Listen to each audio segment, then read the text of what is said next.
From the Cronkite studios in downtown Phoenix, this is Cronkite News. The Southwest Cannabis Conference brought hundreds to Arizona to talk about the business side of marijuana. Plus, the legendary Cuban jazz pianist hopes music is a universal language that can help mend the relationship between the U.S. and Cuba. And pit bulls are a lovable dog breed but have a bad reputation. See how one local shelter is helping these cute canines find homes. Cronkite News starts now. Good evening and welcome to Cronkite News. I'm Yahaira Hawkett. And I'm Jake Gaden. Thanks for joining us. The third Republican presidential debate is taking place tonight in Boulder at the University of Colorado. This debate will feature Ben Carson as the new Republican frontrunner. Donald Trump, who recently fell to second place in polls, is not pleased with his new position. I mean, I am second. It's not like terrible, but I don't like being second. Second is terrible to me. Look for Trump to take shots at Carson as they share the stage with Jeb Bush, Carly Fiorina, Marco Rubio, and Ted Cruz, among others. The questions from CNBC are expected to center around the economy and jobs.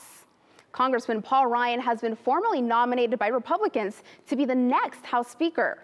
Ryan defeated GOP Congressman Daniel Webster in today's election in a 243 vote. The full House of Representatives is set to vote on the nomination on Thursday. If Ryan wins, he'll be the youngest Speaker of the House since before the Civil War.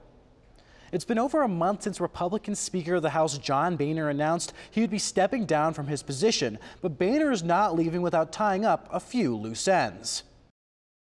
I made it clear a month ago when I announced that I was leaving that I wanted to do my best to clean the barn. I didn't want him to walk into a dirty barn full of you-know-what. So I've done my best to try to clean it up. Aside from reaching a budget deal with the White House, Boehner looks to continue checking off important issues before his time is up. The multi-billion-dollar marijuana industry found a home in Arizona this week with the Southwest Cannabis Conference taking place in downtown Phoenix. With 300 booths exhibiting all types of marijuana operations, job seekers were quick to get in on the action.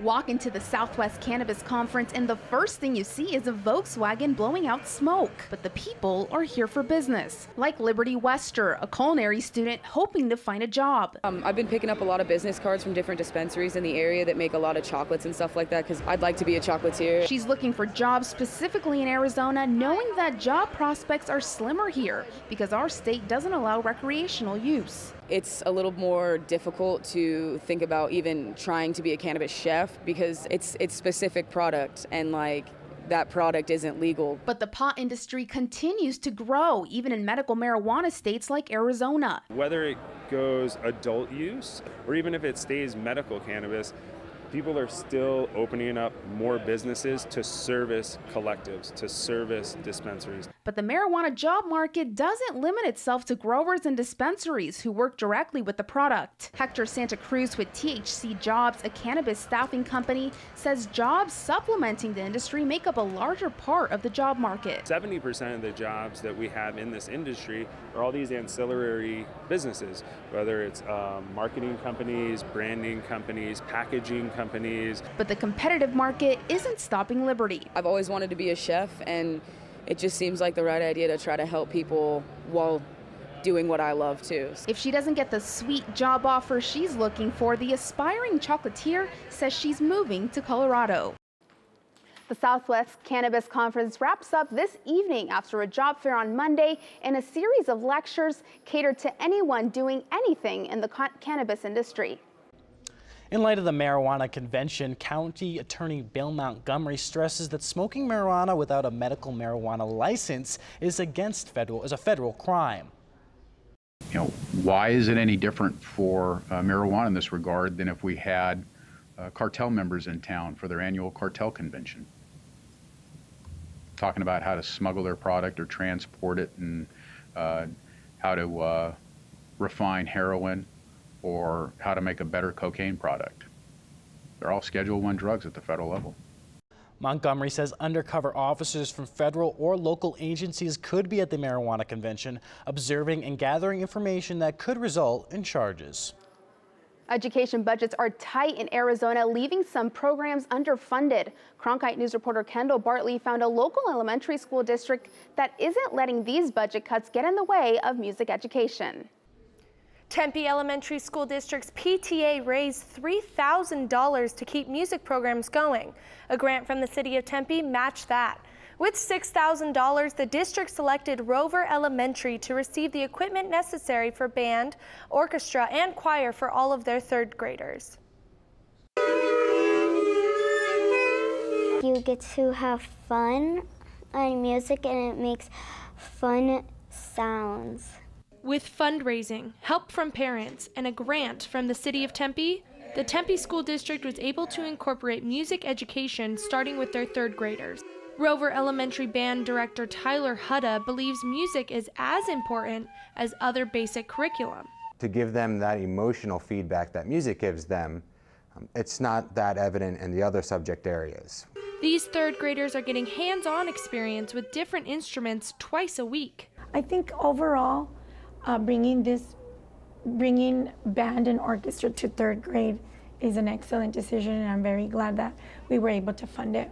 Michael Anderson Elementary School in Avondale didn't get the same financial support, but their music teacher Joshua Jondrew is doing what he can to provide for his students. I want to realize kids' dreams, and we need support to be able to facilitate that.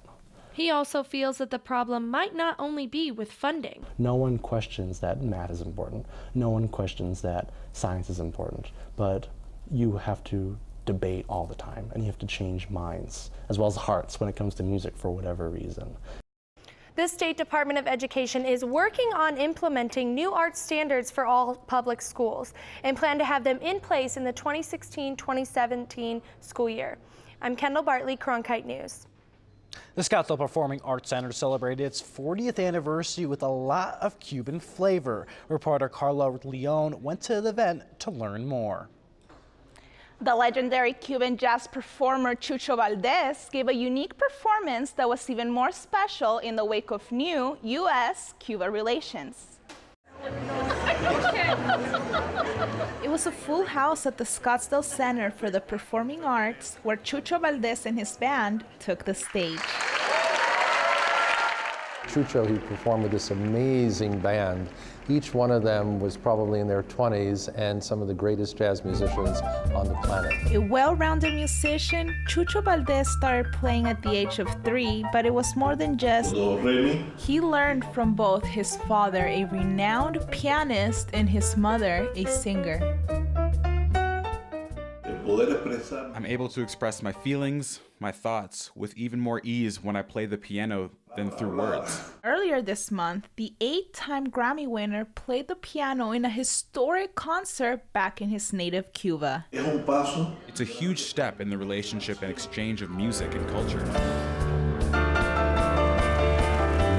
Arizona fans enjoyed the rare opportunity to see the legend play live. There were many encores. People were screaming his name, Mucho Chucho.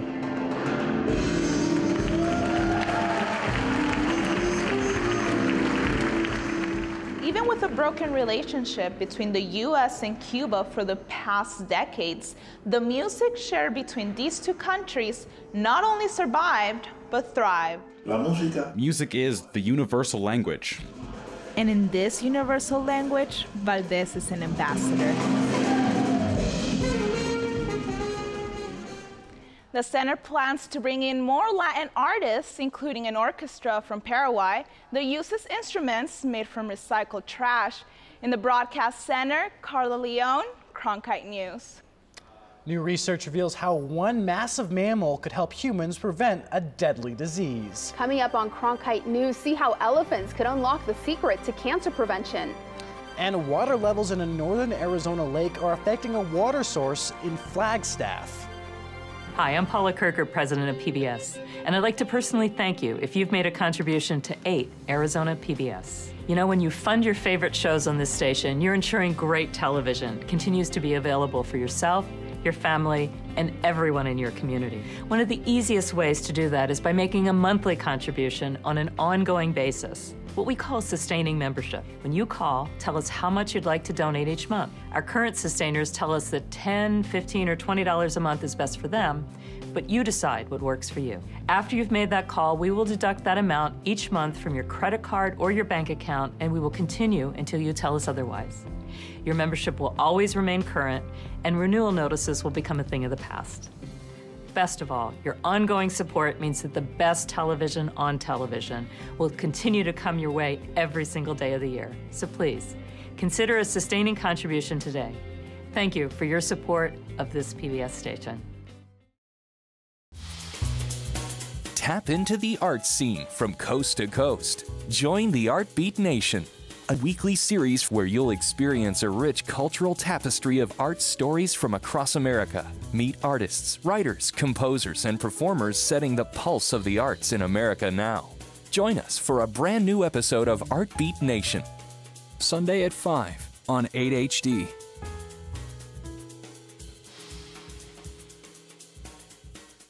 Scientists have been stumped for decades as why elephants rarely get cancer. Now, a new discovery with a link to ASU may have the answer. Cronkite News reporter Lauren Michaels is at the Phoenix Zoo to explain what this could mean to prevent humans from getting cancer. This is Sheena. She's a 43-year-old Asian elephant. Her and her entire kind have a 5% mortality rate linked to cancer. That's half the rate that humans do. And now scientists think they've discovered why. You ate it all? Yes, you did. Heather Wright, the elephant manager at the Phoenix Zoo, has been working with Asian elephants for more than 15 years. And they're just amazing. I don't know if you call them spiritual, but you just look into their eyes and there's something deep going on in there. But what Wright didn't know was that Sheena has a cancer prevention gene that's inside all elephants. Carlo Maley, an associate professor at ASU Biodesign Institute, worked with the team on the groundbreaking discovery. And what we found was that they have many extra copies of a tumor suppressor gene. So there's a gene in the genome that one of its functions is to prevent cancer. It's called P53. Humans have only one copy of this gene. Elephants have at least 40. Once the gene detects a risk of cancer in a cell, it kills off the cell right away before any tumor has a chance to grow. So this is really exciting to us. It means every large organism out there has a key to preventing cancer, and they're just discoveries waiting to be made. Maley's team of scientists will continue to work on this study and with elephants to further the research. As for Wright, she continues to work with Sheena, knowing that there's much more than meets the eye. I love her, she loves me, and so it's definitely been worth it. It's a fun bond to have. All the experts involved in the study do say that the elephant gene discovery may take a little while to translate into the human research. In fact, they're moving on to even bigger mammals, the humpback whale. Here at the Phoenix Zoo, I'm Lauren Michaels, Cronkite News. After the World Health Organization released a study suggesting that processed and red meats could potentially cause cancer, there is a concern on what people should be consuming. Doctors are encouraging people to do everything in moderation to help prevent cancer. That also goes for what they eat. According to doctors at the Mayo Clinic, this is especially important for those who are at higher risk for cancer. If we encourage moderation across our population, that will be particularly beneficial for those who are at somewhat increased risk of cancer if they will also moderate their behaviors. The risk of cancer and other illnesses depend not only on nutrition, but on tobacco use and physical activity as well. Congress today was grappling with ways to improve recreation on public lands, and an Arizona man was one of those sharing ideas for how to do that. Cronkite News reporter Charles McConnell has more from our Washington, D.C. bureau. Our national parks have a problem. But as we approach the centennial of the National Park Service, attendance at our national parks is dwindling. In-park concessionaire lodging is down by 330 persons annually, or about 10%. The Federal Lands Recreation Enhancement Modernization Act aims to fix that by letting each park keep 90% of the money it raises to use for park improvements and other changes. But Warren Meyer of Phoenix says the government doesn't have to do the job all on its own. The Park Service uses concessionaires to run things like the Grand Canyon resorts, and we operate in Arizona, for example, we operate about 35 Forest Service recreation areas. which he said is a good thing. The advantage of when private companies run it is the concessionaires don't close. If the government's out of money or out of budget, it doesn't matter, because we run entirely with the fees paid by the public. We actually pay the government money rather than the other way around. Besides changing the funding formula, the bill would allow for longer concession contracts at federal parks. Some witnesses expressed concerns, noting, for example, that it would take a literal act of Congress to change fees under the bill. But Meyer said something must be done. We consider this legislation to be absolutely critical to the financial sustainability of recreational public lands. And he said private companies with the government can make it work. We're not trying to do everything. We don't have biologists. We can't take care of the wolf population or the trees or things like that. But we do collect money and provide customer service and clean bathrooms. For now, both government agencies and these concessionaires will continue to run federal lands. Reporting in Washington, Charles McConnell, Cronkite News. Recreation Act is a good... The current Federal Lands Recreation Act is good through 2017, but officials say it has to be authorized a year before that so parks and recreation areas can keep selling passes. The Flagstaff Utility Department has found out why the levels of one possible cancer-causing compound found in some customers' water was above the federal limit. The city alerted 91 customers, including 3 schools, that their water was contaminated. The city also turned off Lake Mary as a water resource. Officials say the contamination came from vegetation that grew along Upper Lake Mary during dry years. Low level of water can increase carbon in the lake when the organic carbon interacts with chlorine used in the city's water treatment plant. It can form hollow acetic acid compounds. According to the EPA, people who drink water containing higher levels of the acid compounds may have an increased cancer risk. More controversy regarding airplanes and lasers.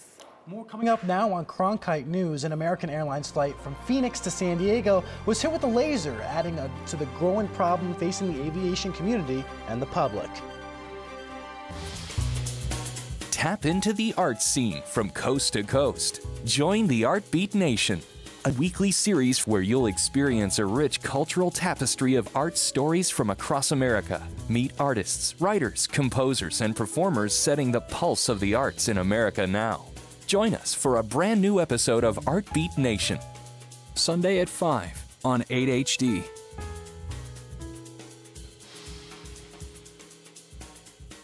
I'm an urban gardener. I'm a PhD student in criminology law and society. I have an expertise in construction history. I also happen to be a swing dancer. Oh, and I'm a source. And I really like being a source. Great journalism requires great sources, and we want you to be one of them. Arizona PBS is building a network of viewers, people with insight into the stories we cover and the stories we should cover. Explore what it means to be a source for the Arizona PBS Public Insight Network at azpbs.org/pin. Tap into the art scene from coast to coast. Join the Art Beat Nation, a weekly series where you'll experience a rich cultural tapestry of art stories from across America. Meet artists, writers, composers, and performers setting the pulse of the arts in America now. Join us for a brand new episode of Art Beat Nation, Sunday at 5 on 8HD.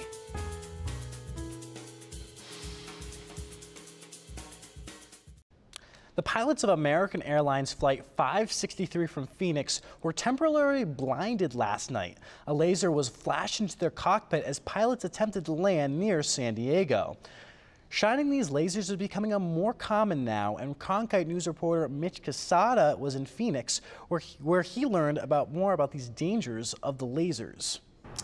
Well, when used properly, lasers can be very beneficial. They can correct eye vision and they can help with a variety of other surgeries as well. But when they're pointed at airplanes, especially those in the air, that's when they can become dangerous, sometimes even deadly. They are bright and distracting. Lasers pointed at airplanes are becoming a common problem and increasingly dangerous. You can cause permanent eye damage, which would end the pilot's career.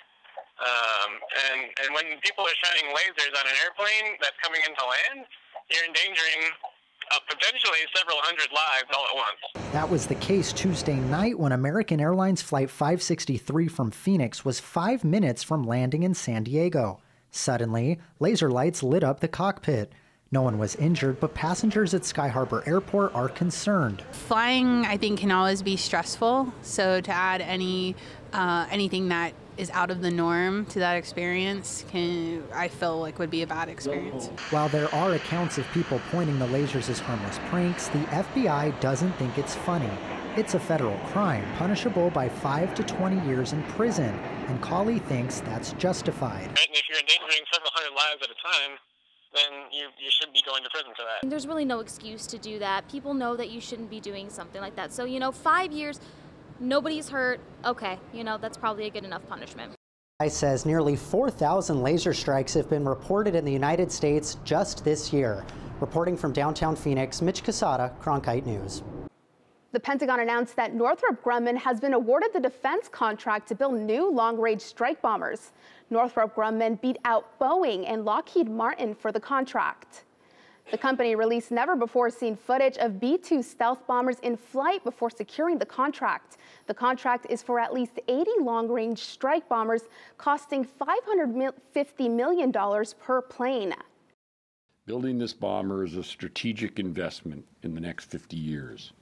It demonstrates our commitment to our allies and our determination to potential adversaries, making it crystal clear that the United States will continue to retain the ability to project power throughout the globe long into the future.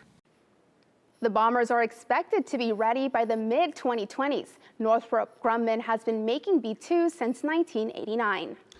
U.S. Senator John McCain, who serves as the chairman of the Senate Armed Services Committee, released a statement on the Heritage Foundation's 26 Index of U.S. military strengths. McCain said the cuts to the defense spending were crippling America's military readiness. McCain also pointed out to the imminent threats from Russia, China, and Iran as reasons to stop the cuts.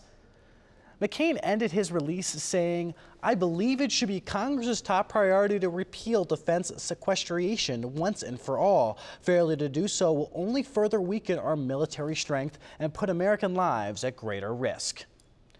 NASA astronauts Scott Kelly and Chelle Lindgren are venturing outside the International Space Station today. Kelly has been at the space station since March, and this is his first spacewalk. Kelly and Lindgren have 7 hours to work to complete. Their task is to install a thermal cover over an antimatter detector and also to remove some thermal insulation from a power switching unit.